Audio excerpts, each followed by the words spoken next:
Thanks for watching Remstar Says So. If you're new to the channel, hit subscribe, hit that bell icon so you can be notified as and when new content comes out. If you're a returning viewer or a returning subscriber, thank you for watching my videos. I really appreciate it. And if you've watched a few videos and you haven't yet subscribed, I hope this video should help you sort of make up your mind and follow me on this journey. I'm fairly new to YouTube, but I'm really giving this a good push now.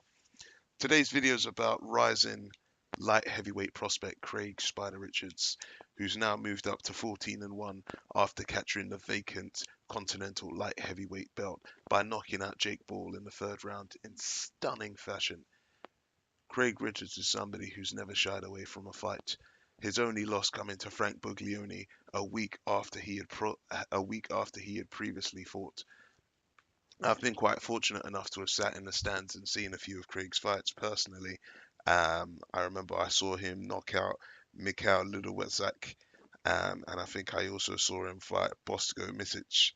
Craig Richards, he's carrying a lot of power now that he's moved up to light heavyweight.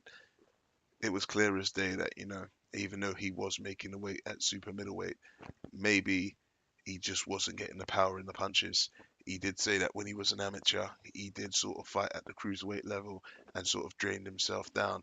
But maybe light heavyweight is that perfect harmony for him to sort of keep speed and power.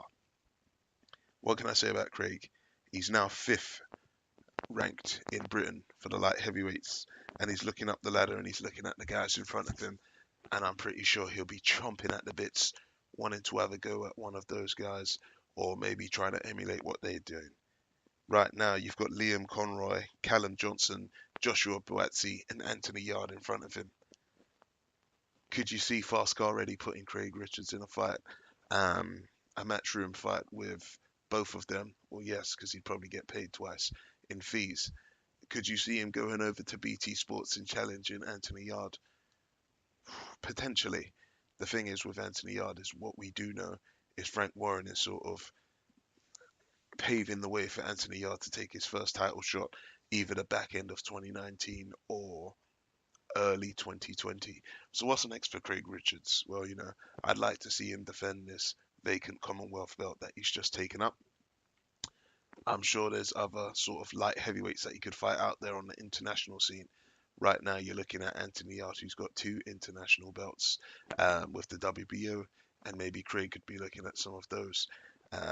One thing I do know is that there's still other fights out there that he could make. You could see him fighting Jose Burton. You could see him going after Ricky Summers. There's a couple of guys out there that, Craig could really be sort of angling to fight.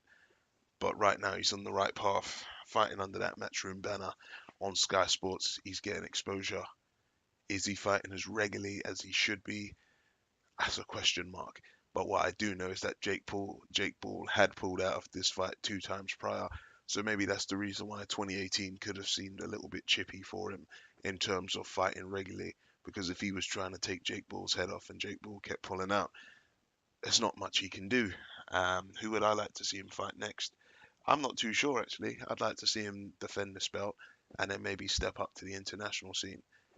With a record like his, 14-1, the fight I really wanted Craig Richards to take was actually going to be the rematch against Frank Buglioni, but after getting ironed out fairly recently, Frank Buglioni has hung up his gloves, so he's not going to have the opportunity to avenge that loss. But sometimes in life that happens. Let me know what your thoughts are on Craig Richards. How far do you think he can go?